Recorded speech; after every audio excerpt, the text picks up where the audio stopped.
জন্মের পর প্রায় 2-2.5 বছর পর থেকে আমরা কথা বলতে শুরু করি। আর সে কি কথা, কথা শিখছি আর কথা বলছি। উফ, কথা বলতে পারার একটা আনন্দই অদ্ভুত রকমের। আর সেই যে আমরা কথা বলতে শিখি, তারপর থেকে বক বক বক বক বক বক করেই চলি। কে আমাদের কথা শুনলো, কে শুনলো না, কে আমাদের কথায় গুরুত্ব দিল আর কে এড়িয়ে গেল, এসবের তোয়াক্কা আমরা করি না। এসবকে একেবারে ফু দিয়ে উড়িয়ে আমরা আমাদের কথা বলে যাই। তারপর হঠাৎই একদিন চুপ করে যাই। চুপ হয়ে গিয়ে বুঝতে শিখি যে নীরবতাই আমাদের সব থেকে বড় সম্পদ হওয়া উচিত। চুপ হয়ে যাই এটা বুঝতে পেরে আমাদের কথার কোনো গুরুত্ব বোধহয় উল্টো দিকের মানুষটার কাছে নেই, বা আমাদের কথাগুলো হয়তো তাকে ভীষণভাবে বিরক্ত করছে।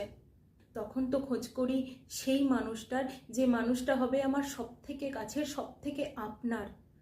সেই মানুষটা যার সাথে কথা না বলেও সে সবটা বুঝে নিতে পারে, যার সাথে কথা বলার প্রয়োজন হয় না, যে আমার না বলা কথাগুলো অনায়াসে বুঝে নিতে পারে, যার কাঁধে মাথা রেখে সূর্যাস্ত দেখতে পারি, যার কাঁধে মাথা রেখে পাহাড়ের রস আস্বাদন করতে পারি, প্রকৃতির সৌন্দর্য আস্বাদন করতে পারি, আর যার সাথে একা একেবারে নিরিবিলিতে বেশ কয়েক ঘন্টা কাটিয়ে দেওয়ার পরও মনে হয় এই তো এলাম।